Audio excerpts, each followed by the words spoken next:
The Global Hub on Indigenous Peoples Food System that developed the white paper is a contribution to the UN Food System Summit, as you said. The initial draft was received over 60 direct contributions from 39 organizations around the world and 10 individuals, indigenous peoples from the 6 socio-cultural regions also contributed. The paper was accepted by the scientific group of the UN Food System Summit, and its chair agreed with the several conclusions of the paper and also stated that the paper enlightened many scientists of the indigenous people's worldview and cosmogony, the origin of reality. The most significant message of the white paper is the UN Food System Summit risks missing its goal if it does not recognize that indigenous people's food and knowledge systems continue to be marginalized in policy despite their benefits. It also shows that indigenous peoples are not vulnerable through data, but they are often put in situations of vulnerability.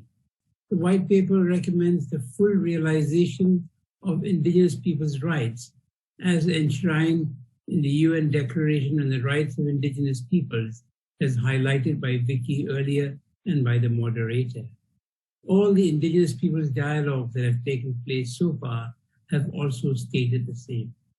It also concludes that nature-positive food generation and production will not be possible without the indigenous people's food systems as game changers.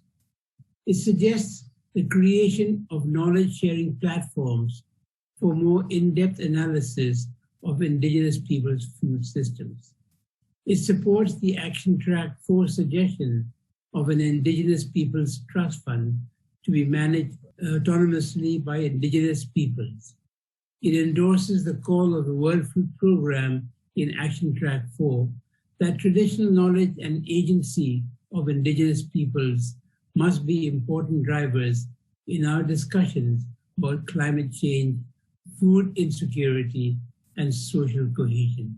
It calls for an intercultural approach to address education system, school feeding program, seed policies, and the intercultural food and agriculture policy. Many of his conclusions are actually inconsistent with some of the findings of the other action track groups, but it calls for more collaborative work with indigenous peoples, but to avoid the extractive use of indigenous knowledge. It emphasizes the recognition of indigenous peoples' lands and territories and their effective landscape management practices.